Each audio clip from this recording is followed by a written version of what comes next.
Hey everyone, welcome back. It's Top Hat Plus. Today I want to talk to you about something a little bit more serious. I'm bringing you today from the first of our 50th anniversary. For those of you that don't know, I am third generation in a RV manufacturing business that manufactures custom house trailers. Today I wanted to talk to you a little bit about my hip problems. I've mentioned in many of the videos that I have hip problems, but I've never really talked about what they are. Mainly because I don't really talk to anybody about it. I more or less pretend like it doesn't exist, it doesn't happen, and I feel like that has been kind of the best case scenario for me. I find when you tell people what's wrong with you, you always get, oh, I'm so sorry, and I'm this, that, and the other, and that's not what this is about. That's not how I live my life. I don't feel sorry for myself. It's just none of that. It's move on. It's what's next. It is what it is. Your situation is what it is. There's other people that have it worse. So I was born September of 1989. I spent about the first year and a half of my life in the hospital. I was diagnosed at 11 months with systemic juvenile rheumatoid arthritis. So I have arthritis in 18 joints in my body. When I was put on prednisone at 1 year, which is a steroid for those of you who are not familiar with prednisone, it was very hard on my body. I don't know if you've ever seen what it does to a baby, but this is what it does to a baby. At any rate, I've had cortisone injections. I was on methotrexate. I was just on an absolute slew of stuff. At the hospital, doing blood work and testing every 2 to 3 weeks on handfuls of experimental medication. Nothing really worked. When I was 8 years old, I got the chicken pox, which most kids do. Not a big deal. I got it from school. Not a big deal. But it covered my entire body. It filled my lungs. It sealed my eyes shut. When you don't have an immune system, which is part of the prednisone, and it really shut a lot of things down on me because I was taking it so young, it affected me far worse than anybody could have imagined. So between that, I got pneumonia, I got hepatitis B, I was suffering from organ failure. I got put into an 8-week medically induced coma. I was there, obviously, 8 weeks. I come out. For any of you that have never done it, it's like going down for a nap. It's like you go in, like you're going to feel a little bit tired and you're going to go to sleep for a little bit. Okay, cool. You go in, you come out, and it's like, okay, so I went in on Easter. What kind of chocolate did I get? It's all about priorities, right? I'm 8 years old. Obviously, 8 weeks later, there's no chocolate. I was pretty disappointed about that. So I woke up, breathing tubes in the throat, tubes in the arm, in the wrist. I got scars, wrist, elbow, chest. Chest was all cut open. I had the breathing tubes down the throat. I had tubes in my leg. They were injecting and flushing every day. It was a pretty dramatic experience in my life. I spent months and months and months after that in the hospital. I had to learn how to walk again because you spend that long and your body just degrades itself down to basically nothing. I was just a skeleton in the bed, and I built myself back up. And then after that, once I got out of the hospital, it really wasn't any better. I would get a bit of a cold, and I mean from anything, because I had no immune system still. I would vomit, and then it would be literally an ambulance ride back to the hospital. I would have a form of a seizure, and I would go stiff as a board, and no idea what was going on. I wasn't even almost conscious at the time, but they would rush me via ambulance back to the hospital, and I was suffering from organ failure, and I was not supposed to see 11 years old because my body was just deteriorating. They didn't know why, they didn't know what. So when I was 10 years old, my dad kind of got away from the medical system. He figured they had 10 years, they were just messing me up, so it was time to do something else. So I am one of 6 kids, so when I say my father decided it was time to do something else, he's running his business, he's raising his 6 kids. My mother was almost no use at any point in his marriage, but so he really took the forefront on it. He came up with money he didn't have. He bought me medication he couldn't afford. And I was taking 28 pills 3 times a day. I was taking herbs and vitamins and cleanses and all this kind of stuff, all natural stuff for my body, trying to build myself back up.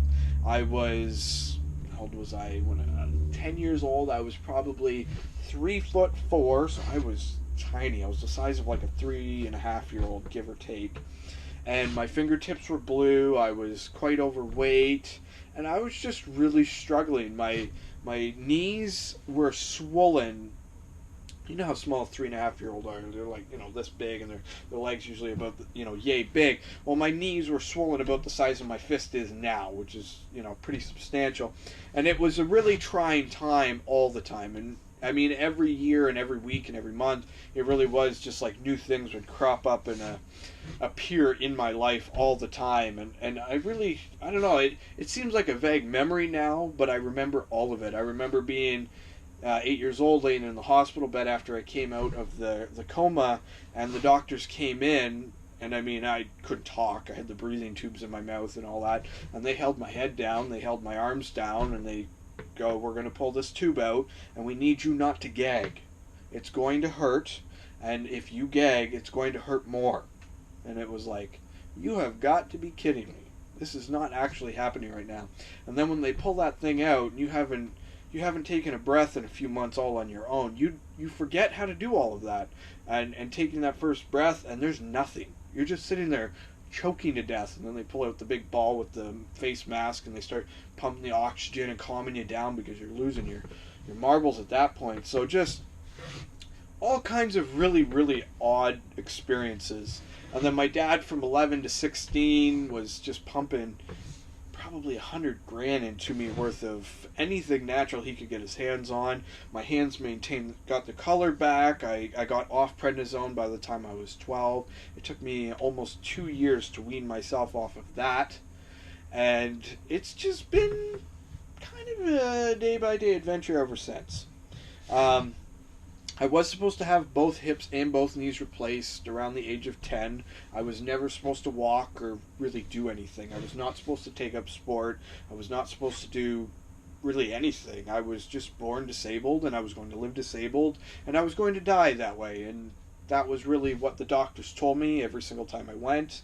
But that wasn't who I envisioned myself as. I never felt like I was disabled. My dad particularly, he never treated me like I was disabled. He expected me to do my chores. He expected me to do well in school. He expected me to perform and function just like anybody else and any of my other siblings were expected.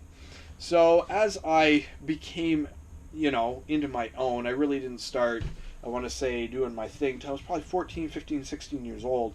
And by that point, I was almost like I was 8 all over again, but without the problems. It's like I was going out with friends, and I was doing things, and I was starting to live and experience and do all of this. And it's been really interesting. I have found as I've gotten older, sometimes it's just better to suffer in silence than it is to live under all these stipulations that the doctors give you. So my doctor fired me as a patient when I was 12.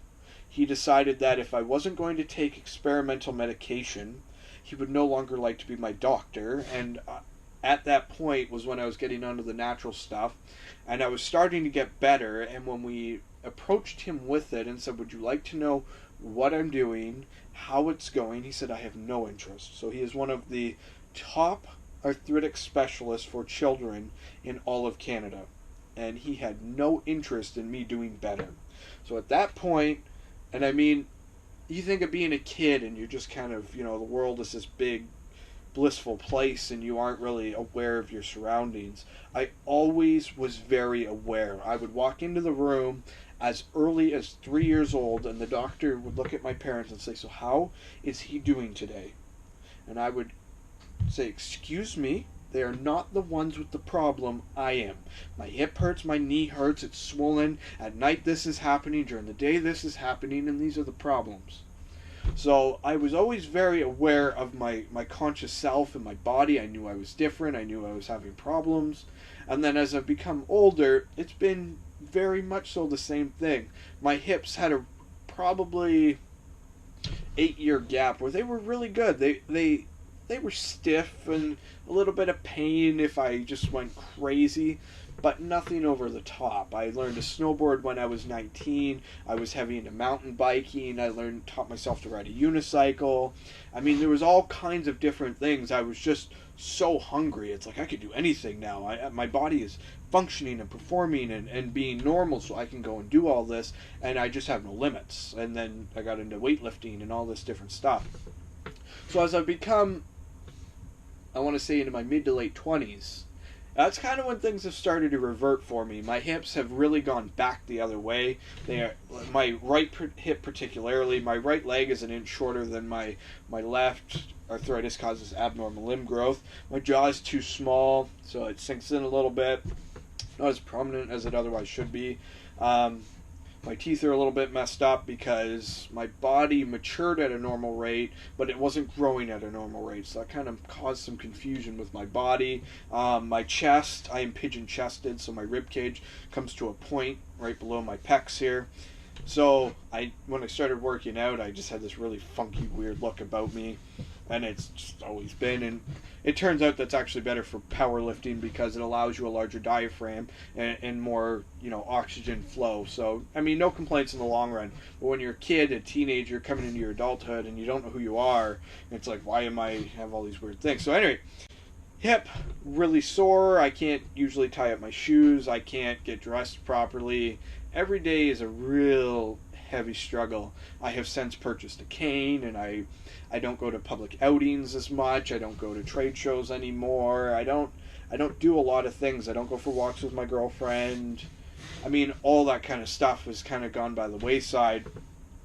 And at times I feel a little bit sad about it because it's like I'm missing out on all these great things in life. But at the same point, I mean, I can still go to the gym and power lift and weight lift and bodybuild and still get myself all, humongous on the upper body. And I would rather have, inferior legs because I'm disabled and a great upper body than nothing at all. So I've just kind of taken that approach and gone as hard out as I can on what I can do.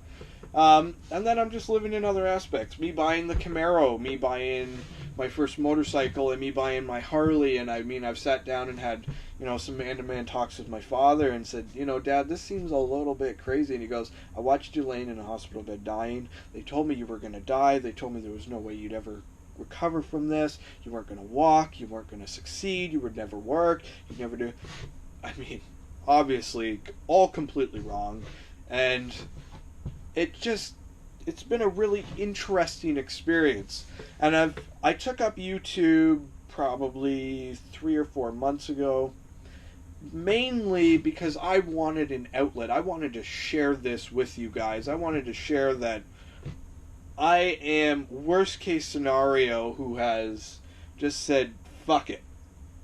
Nobody is going to tell me how I'm going to live. Nobody's going to tell me how I'm going to prosper. And nobody's going to tell me how successful I am going to be. I want to own a cool car. I love talking about it. I love sharing the videos. I love everything I do. I mean, even down to my job. Building trailers like this. I ship them all over North America. And these things go out on the road for 40 years. These are one of the rarest vehicles on the road. We build between 26 and 35 coaches a year. So you look at how many other trailers are built. There's about 185,000 a year. 35 of those on the best high production year have my name on them, which means they're very far and few between, but they're all custom and they all mean a lot to their owners, like my stuff means to me. I try to share my passions with my car and my bike, and I mean, there's more stuff to come. I've got a few surprises for you guys down the road, and a few things that have happened over the years that I would still like to share that I think you guys will find kind of interesting. So I do want to thank everybody for coming along. It has been a heck of an adventure, and it will continue to be a heck of an adventure. If you have any comments, of course, leave them in the comments below. I will go on a little bit more about my issues as time progresses. This is not something I like to talk about because I more or less just tell people I have a sports injury, and they just kind of leave it at that, like, oh, that sucks, whatever. Because I do get a little bit tired of, oh, I'm so sorry, and I'm sorry you've gone through all these hardships, and I'm sorry about all that, and it's like, you don't really know, and I don't want to tell you because I don't want you to feel sorry for me. I want you to just, move along. That's good. Good for you. That's it. So guys, thank you very much for watching. Have a good day.